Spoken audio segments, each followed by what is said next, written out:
بسم اللہ الرحمن الرحیم۔ السلام علیکم۔ مشہور ہے کہ حضرت لال شہباز قلندر سیون کے ایک محلے میں اکثر بیٹھا کرتے تھے۔ اس محلے میں ایک مشہور ہندو خاندان رہتا تھا۔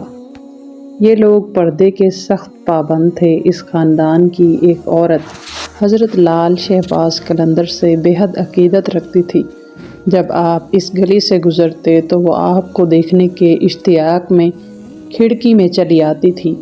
آپ ہمیشہ سر جھکا کر چلتے تھے، اس لیے وہ عورت آپ کو پوری طرح دیکھنے میں ہمیشہ ناکام رہتی۔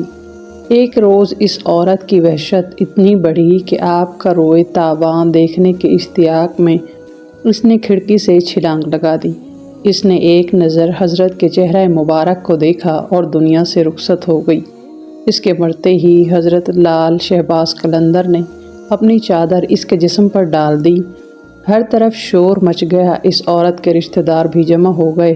لوگوں نے اس کی لاش اٹھانے کی کوشش کی، لیکن لاش اتنی وزنی ہو گئی تھی کہ کوشش کے باوجود بھی نہ اٹھائی جا سکی۔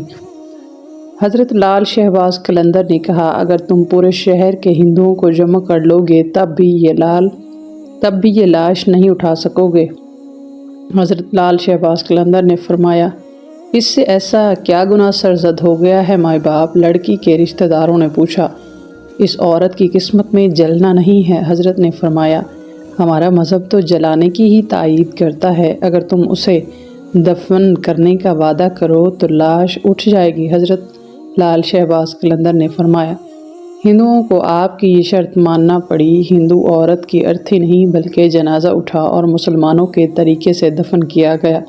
آپ کی اس کرامات کو دیکھ کر اس خاندان کے بیشتر افراد آپ کے دست مبارک پر ایمان لے آئے۔ عرس کے موقع پر جو مہندی اٹھتی ہے اس عورت کی قبر سے اٹھائی جاتی ہے اور مختلف علاقوں سے گزرتی ہوئی لال شہباز قلندر کی درگاہ پر آتی ہے۔